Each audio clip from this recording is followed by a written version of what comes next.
په کابل کې اکسوس کتاب پلورنځي د عبدالوهاب مومند د هنرستان په نوم تازه اثر چاپ او خپور کړی دی. دا کتاب په 128 مخونو کې د ادبپوهنې په اړه بحثونه لري او په 4 برخو کې د هنر او ادب ترمنځ اړیکې، د هنر پیژندنه، د هنر او انساني طبیعت او د ادب هنري اړخونه څیړي. د هنرستان لیکوال عبدالوهاب مومند د دې کتاب په اړه راته وایي. هنرستان کتاب د ادبپوهنې د څېړنې یوه نوې کړکۍ ده چې د ادب په محصلینو او لوستونکو لپاره په ادبپوهنه کې د هنر او هنریت یوه نوې موضوع او موضوعات تشریح کوي.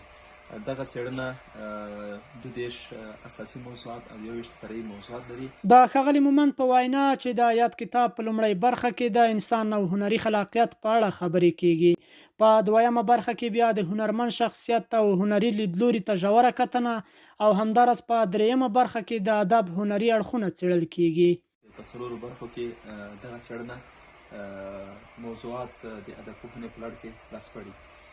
همدارنګه دا هم د ادب پوهانو لپاره تشریح کوي چې هنر او هنریت په ټولنیز بدلون کې څومره رول لري. د اکسوس کتاب پلورنځي لخوا د دې تازه خپاره شوي کتاب په 4مه برخه کې د یو اثر د هنر په اړه ګټور او پراخ بحثونه هم لیکل شوي دي.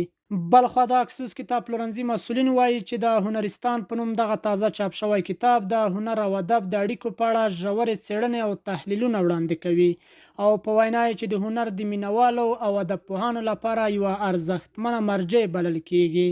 د اکسوس مسؤلینو دا هم ویلي چې لوستونکي دغه کتاب په کابل کې له اکسوس کتاب پلورنځي سربیره له یو شمېر نورو کتاب پلورنځیو هم ترلاسه کولی شي.